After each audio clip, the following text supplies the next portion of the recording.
The problem which we will discuss today has great physical and historical significance. Let's start today's topic by describing what the problem says. For that, first draw a circle here, the brown one. Now let's draw another circle which is tangent with this brown one and which goes through its center, like this, the blue one. Now let's draw another circle which touches this brown one, this one, and which also touches the smaller one, that is the medium one here. Now let's draw it.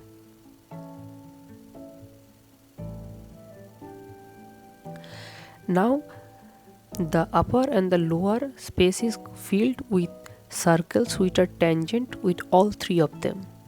Let's start drawing those.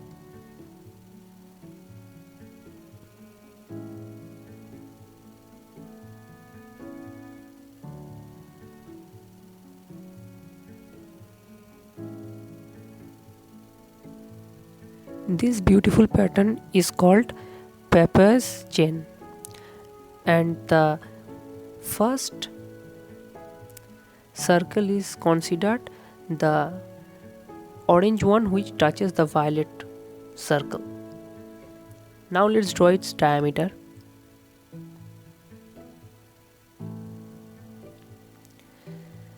Now if we measure the height of any circle from the diameter above, then its height is 2 times its number into its radius, as you can see from the animation.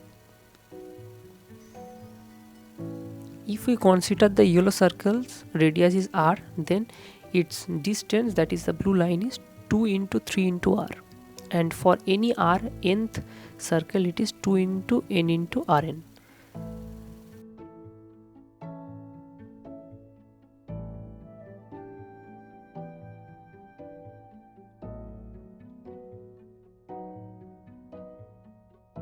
Solve our problem, let's redraw everything. Remember one thing, that in this diagram, that is in Pappus chain, the purple circle which is not filled is considered as the 0th circle. Here in Pappus chain, the upper and lower part are symmetric, so we will consider only the upper part.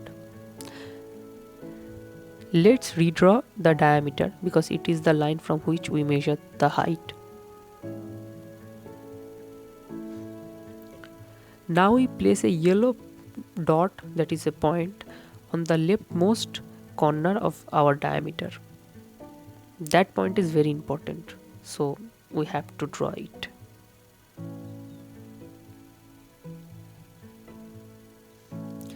Now there are certain rules to measure the height of the nth circle of the Pappus chain. Let's discuss those.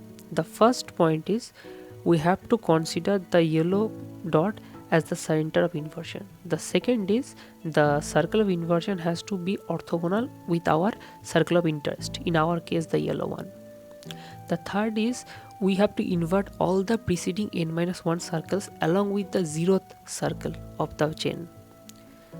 Now, as the yellow one is our circle of inversion, circle of interest, so let's draw the circle of inversion which is orthogonal with the yellow one, and that circle center is the point O. So this circle center is O, and our original circle goes through its center, that is that point, and it also cuts the circle of inversion on 2 points. So if we invert it, it will be a straight line which goes through those 2 cutted points as shown. See that this line is tangent to the yellow one. Similarly doing for the middle one here. So these 2 lines are parallel, and now we convert these 3 circles, that is we invert these 3 circles.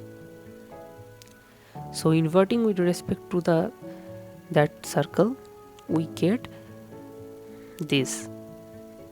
These all circles are between those two parallel lines, so they all have the same diameter. So from this diagram we can say that the nth circle, that is for our case the 3, its height is 3 times its diameter, or for n it is n times its diameter, or 2n times its radius. So let's end this today, and so see you